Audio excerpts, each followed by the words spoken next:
এই 7টি গোপন কথা যদি কাউকে বলে ফেলো তাহলে নিজেই নিজের স্বপ্ন ধ্বংস করবে। আর বড়লোকেরা যারা জীবনে সত্যিকারের সাফল্যের শিখরে পৌঁছেছেন তারা এই নীতি চুপচাপ মেনে চলেন। তুমি যদি সত্যিই জীবনে সফল হতে চাও, একদিন তোমার প্রচুর টাকা থাকবে, নাম হবে ও পরিচিতি হবে, তাহলে কথাগুলো মনে রেখো, নিজের জীবনের ভিত্তি হিসাবে গেঁথে নাও। যদি তুমি অন্যকে বলে দাও, তোমার স্বপ্নের বিনাশ ঘটবে। এই জিনিসগুলো এতটাই গুরুত্বপূর্ণ যা সব বড়লোকেরা নীরবে ও নিরন্তর মেনে চলেন। আজ জানবে এমন 7টি কথা যা কাউকে বলা উচিত নয়। নাম্বার 1, তোমার আয়।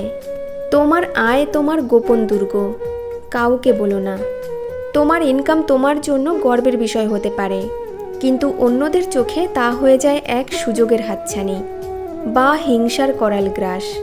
সমাজের অধিকাংশ মানুষই তোমার উন্নতি সহজে মেনে নিতে পারে না। তুমি যখন তোমার আয়ের পরিমাণ প্রকাশ করো, তখন তুমি তাদের সামনে নিজেকে দুটো দুর্বল জায়গায় ফেলে দাও। প্রথমত, তোমার আয়ের উপর অনেকের চোখ পড়ে।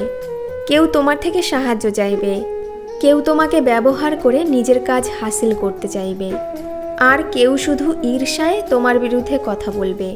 দ্বিতীয়ত, তোমার আর্থিক অবস্থান জানার পর মানুষ তোমাকে শোষণের উৎস হিসাবে দেখতে শুরু করে। যেমন একজন ব্যক্তি যখন মাসে সামান্য 5,000 টাকা রোজগার করতে শুরু করেছিল, তখন তার আশেপাশের কিছু আত্মীয় বন্ধুবান্ধব তার উপর চাপ দিতে শুরু করে। তার পরিশ্রমের ফল ভোগের আগেই তার ব্যক্তিগত শান্তি নষ্ট হয়ে যায়, তার মনোযোগ সরে যায় উপার্জনের থেকে। তাই ওয়ারেন বাফেটের সেই ঐতিহাসিক উক্তিটি মনে রাখা জরুরি, টাকার সবচেয়ে বড় সুরক্ষা হলো নীরবতা। যতক্ষণ না কেউ জানে তোমার কাছে ঠিক কত টাকা আছে, ততক্ষণ তুমি তাদের মতোই একজন। আর যখনই তারা জানতে পারে, তুমি হয়ে যাও তাদের সব ধরনের চাহিদার শিকার। তোমার আর্থিক স্থিতি যত গোপন থাকবে, তোমার নিরাপত্তাও তত বেশি সুদূর হবে। ভবিষ্যতের পরিকল্পনা গোপন রাখো। অসম্পূর্ণ কাজ কখনো প্রকাশ করো না। অনেকেই আছে, কোনো নতুন আইডিয়া মাথায় এলে তাড়াহুড়ো করে সবাইকে বলে দেয়। এই আইডিয়াগুলো সাধারণত কাঁচা থাকে, কেবল একটি ধারণার জন্ম হয়। যখন তুমি তা প্রকাশ করো, তখন 2টি মারাত্মক ভুল হয়। প্রথমত, মানুষজন তাদের নেতিবাচক মন্তব্য দিয়ে তোমার মনোবল ভেঙে দেয়। তাদের অবিশ্বাস ও সংশয় তোমার ভেতরের উৎসাহকে নিভিয়ে দেয়।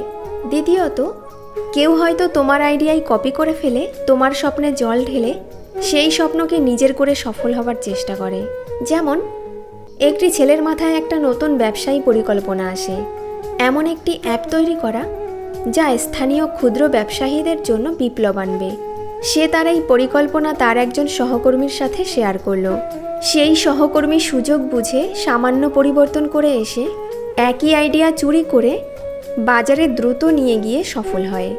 চাণক্য অত্যন্ত প্রজ্ঞার সাথে বলেছেন, যে ব্যক্তি নিজের পদক্ষেপের প্রচার করে সে প্রায়শই নিজেরই ফাঁদে পড়ে যায়।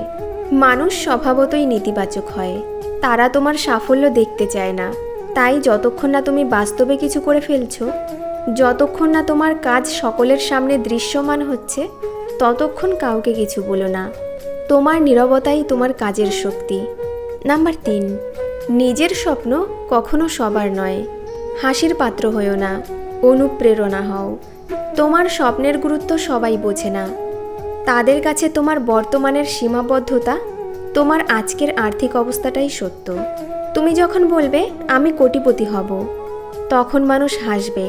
তুমি যখন বলবে আমি মার্সিডিজ কিনব, লোকেরা বলবে তোর তো সাইকেলই নেই। কারণ তারা তোমার বর্তমান বাস্তবতা দেখে, তোমার ভবিষ্যৎ সম্ভাবনা নয়। বেশিরভাগ মানুষই তাদের নিজেদের জীবনের বাইরে গিয়ে চিন্তা করতে পারে না। একটি ছেলে বলেছিল সে নিজস্ব মোবাইল ব্র্যান্ড তৈরি করবে। তার বন্ধুরা ও শিক্ষকেরা পর্যন্ত তাকে উপহাস করেছিল। তারা তাকে দিবা স্বপ্নদ্রষ্টা বলে ডাকত। কিন্তু সেই ছেলেটি দিনের পর দিন চুপচাপ তার কাজ করে গেছে। আজ সেই একজন সফল উদ্যোক্তা এবং তার তৈরি মোবাইল ব্র্যান্ড বাজারে ভালো অবস্থানে আছে। তাই চুপচাপ স্বপ্ন লালন করো। স্বপ্নকে তোমার ভেতরে শক্তি বানাও। কাউকে বলার প্রয়োজন নেই, বাস্তবে সফল হয়ে দেখিয়ে দাও। তোমার কাজই তোমার হয়ে কথা বলুক। নাম্বার 4, শেখার উৎসব প্রচার করো না। নীরব সাধনই আসল শিক্ষা। আজকাল কেউ নতুন কিছু শিখলে সাথে সাথে স্টোরি দেয়, এই বই পড়ছি, এই কোর্স করছি, নতুন স্কিল শিখছি। এতে দুটো সমস্যা হয়। প্রথমত, কেউ তোমাকে নিয়ে হাসে, কারণ তাদের মনে হয় তুমি শুধু লোক দেখানোর জন্য এসব করছো। দ্বিতীয়ত, কেউ হয়তো সেই কোর্স বা বই নিজে করে ফেলতে চায়, ফলে প্রতিযোগিতার সৃষ্টি হয়। এক গরিব ছেলে ছিল, সে একটি পুরনো মোবাইল দিয়ে গোপনে বিভিন্ন অনলাইন স্কিল শিখত। রাতে যখন সবাই ঘুমতো, সে মনোযোগ দিয়ে শেখার কাজ করত। 1 বছরেই সে এমন দক্ষ হয়ে উঠেছিল যে অর্থ উপার্জন করতে শুরু করেছিল।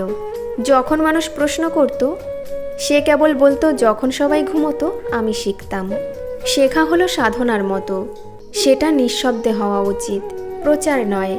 পরিশ্রমই তোমার দক্ষতা।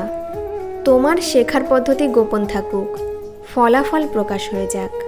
নাম্বার 5, কষ্টের গল্প সবার নয়, সহানুভূতি সবার নয়। তোমার কষ্ট প্রকাশ করো না। তোমার কষ্ট, সংগ্রাম, কান্না সবাই বুঝবে না। তারা তোমার দুর্বলতাকে সুযোগ হিসেবে দেখবে। কেউ মুখে সহানুভূতি দেখাবে, আবার পেছনে তোমাকে নিয়ে হাসবে। তোমার পরিবারের ঝামেলা বা কষ্টের গল্প প্রকাশ করলে তুমি তাদের কাছে সহানুভূতির পাত্র হয়ে যাবে, যা তোমার ব্যক্তিগত আত্মসম্মানের জন্য ক্ষতিকর। এক মেয়ে তার পারিবারিক ঝগড়ার গল্প বন্ধুদের কাছে বলেছিল। কিছুদিন পর সেই বন্ধুরাই নিজেদের মধ্যে সেই বিষয় নিয়ে ব্যঙ্গ করতে শুরু করে এবং তাকে দুর্বল বলে মনে করে। তাই সব কিছু বলা উচিত নয়। তোমার কষ্ট তোমার শক্তি হয়ে উঠুক, তোমার ব্যক্তিগত অনুপ্রেরণা হোক। এটি প্রচারের বিষয় নয়।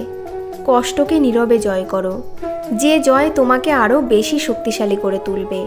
নাম্বার 6, দান করে প্রচার করো না। আত্মসম্মান বাঁচাও, অহংকার নয়। কাউকে সাহায্য করলে তার ভিডিও বানিয়ে স্টোরিতে দেওয়ার যে ট্রেন্ড, এটা কিন্তু সত্যিকারের দান না। সত্যিকারের দান তাই, যা গ্রহীতার আত্মসম্মান বাঁচায়, যা ক্যামেরার সামনে নয়। দান যদি প্রচারের বিষয় হয়, তাহলে সেটা আর দান থাকে না, সেটা হয়ে যায় কেবল অহংকারের বহিঃপ্রকাশ। এক ধনী ব্যক্তি প্রতি বছর হাজার হাজার মানুষকে সাহায্য করতেন, কিন্তু কাউকে জানাতেন না, কেবল তার বিশ্বস্ত কর্মচারীরা জানত।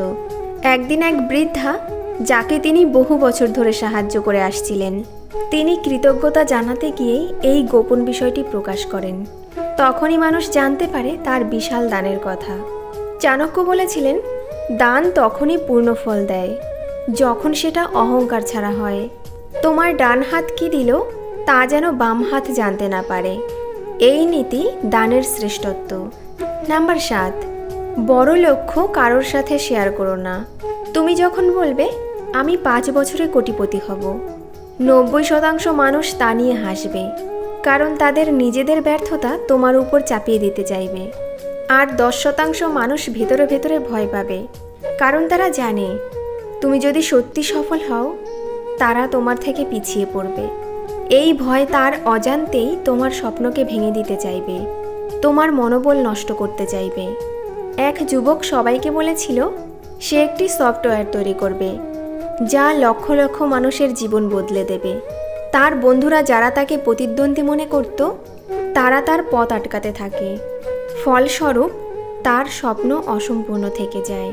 চাণক্য বলেছেন, আকাঙ্ক্ষা তখনই নিরাপদ যখন সেটা তার নীরবতায় বেড়ে ওঠে। তোমার লক্ষ্য যত বড়, তোমার নীরবতা তত গভীর হওয়া উচিত। শেষ কথা, তোমার কাজই হোক তোমার পরিচয়। এই 7টি গোপন কথা সব বড় মানুষেরাই মেনে চলেন। আয় গোপন রাখো, পদক্ষেপের প্রচার করো না। স্বপ্ন নিজের মধ্যে রাখো, সেটা গোপনে করো। কষ্টের গল্প বলে বেরিও না, দান প্রচার করো না এবং লক্ষ্য প্রকাশ করো না। এই পৃথিবী তোমার সাফল্যের দিকে নয়, বরং তোমার দুর্বলতার দিকে তাকিয়ে থাকে। তুমি যদি আজ থেকে 7টি কথা গোপন রাখার প্রতিজ্ঞা করো, তাহলে একদিন সফলতা এমনভাবে কথা বলবে সবাই চুপ হয়ে যাবে।